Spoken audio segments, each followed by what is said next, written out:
Hey guys, Silentstrike here, and today I'm going to be starting a new series called Beginner's Guide to Tekkit. To be more specific, I'm doing Tekkit Classic, but if all goes well, I'm going to also do Tekkit Lite in the future. This is going to be sort of like a Let's Play, except it's going to have more of a tutorial aspect to it, where I'm going to explain what new things are in Tekkit and what you can also build in Tekkit. So now, to first install Tekkit and whatnot, I've made another video for it. I'll put a link in the description. Just follow that. And then once you've got the game running, creating a new world is the exact same thing as normal. So you create a new world, you wait for it to load.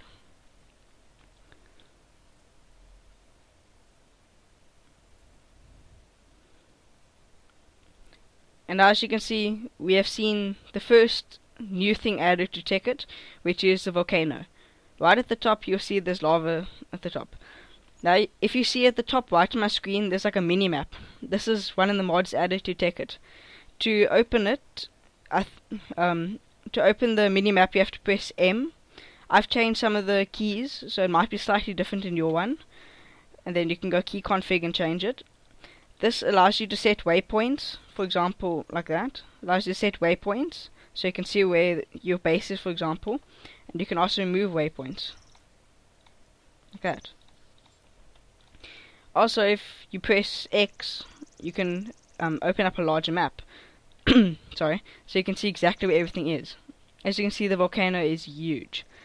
Now, some of the other stuff you'll find that's added is oil spouts, small rubber trees, and large rubber trees.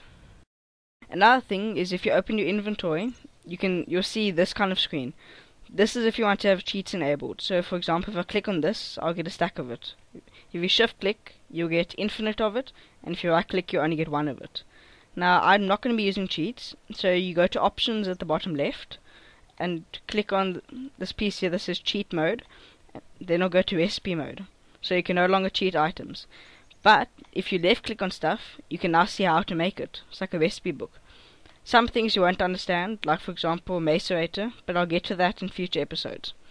So now, the first bit of the game is quite simple. You know, get trees, make a base, that kind of thing. And so I'm just going to skip ahead and make a small little base of operations. And then I'm going to show you some interesting stuff that you'll find when mining. Okay, so I've got like a very small little house. You know, I made some basic tools, got wood, you know, the normal stuff. Now let me introduce you to the first piece of the mod called equivalent exchange. If you mouse over any item, or almost any item, you'll see that it's got a value. Now later on you'll be able to turn certain items into other items. So for example, wooden planks has an EMC value of 8, so I can turn 1 wood into 8 dirt. So that's quite useful. But because of this, you'll see that coal has an EMC value of 128, yet charcoal, which you make other way around, you know, by burning wood with coal at the bottom, or anything at the bottom. So charcoal has an EMC value of 32. So that means it's got a quarter of the value of coal. So it is much better to use charcoal for cooking stuff. So what I'll do is I'm going to put a whole stack of wood in. I'll make another 2 charcoal.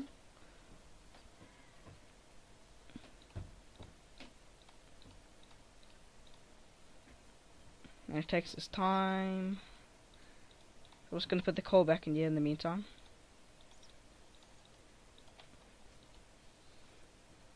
Wrong thing.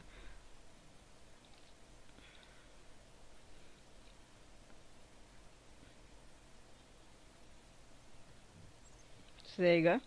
Now each charcoal burns 4 wood. Sorry, 8 wood. So it's 8 each.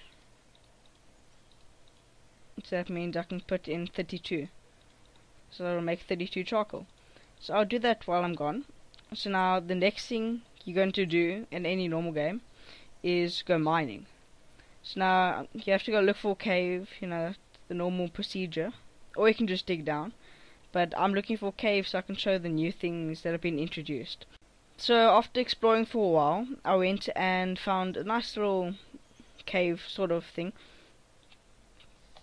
Sorry. And from here you can actually see quite a lot of the stuff that's been added. So I'm just going to get rid of this. That stuff over there is marble. it doesn't have a use, but you can turn it into bricks, which looks quite nice. That orange stuff over there is copper. That's coal as normal, and can't see anything else from here. Then there's two other ones that are added, which is uranium, which is a green ore, which is quite rare, and there's tin. Those are the things that will be quite common higher up. As you get further down, you'll find nicotite, which is also called fake diamond, because it looks almost the same as diamond. Oh, there's some uranium over there. As you can see, it's the green ore, and I think I can see some tin down there. So I'm going to have to try and work my way down without dying. So I don't think the water is very deep. And now I have gone and added forestry mod as an extra thing. So if you see anything like a purple ore, for example, and I don't explain it, it's because it's not actually in Tekkit. I went and added it extra. I'm not going to be covering anything from forestry mod in this one. So, okay, from here you can see there's some iron over there. And over there some more iron. Anyway, ow. Okay. So, off camera I'm going to have to go mine through all of this. But first I just want to show you what everything is. The purple stuff is the extra stuff I was talking about from forestry. And I need to try and get down. Nice thing is, later on in the game you can actually invent jetpacks and a flying wing, so you can get around very easily. The main mods you'll probably use majority of the game is buildcraft, industrial craft, and more than likely later on equivalence exchange, except that uses quite a lot of diamonds. I've actually made another video showing all the ways to get diamonds. I'll put the link in the description. This is uranium. You need an iron pickaxe to mine. It's fairly rare. I've only ever seen it in groups of 1. Okay. Copper is fairly common. You often see it a lot in mines. And to start industrial craft, which is the bulk of Tekkit early game, you need a ton of tin and a ton of copper and iron. Tin can be mined with a stone pickaxe. Copper can be mined with a stone pickaxe. Iron can be mined with a stone pickaxe.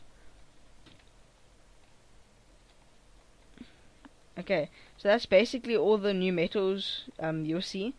Later on, I'm going to go deeper into this mine, and I'm going to look for nicotite, so that I can just, I can just take a quick video of it. Another thing I forgot to talk about was, you'll get certain gems in this game.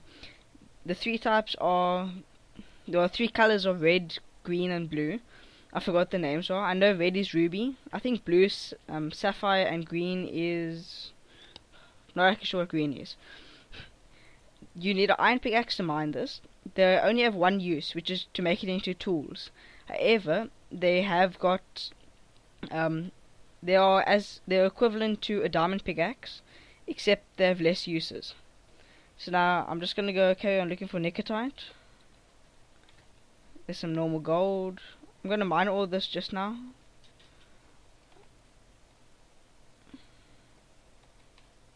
I just don't want to make this video too long, or any longer than it already is.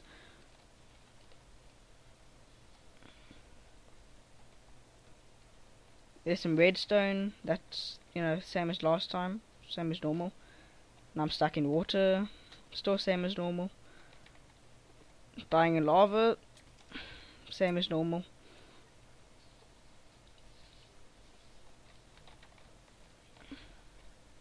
I think I found some. Yeah, you can see it looks very similar to diamond, except you still need an iron pickaxe to mine it, but nicotite only has a little bit of uses, and it's not as rare as diamond. So that's about all the new metals you're going to find. So now, that's all for this episode, and the next episode I'm going to show you what to do with all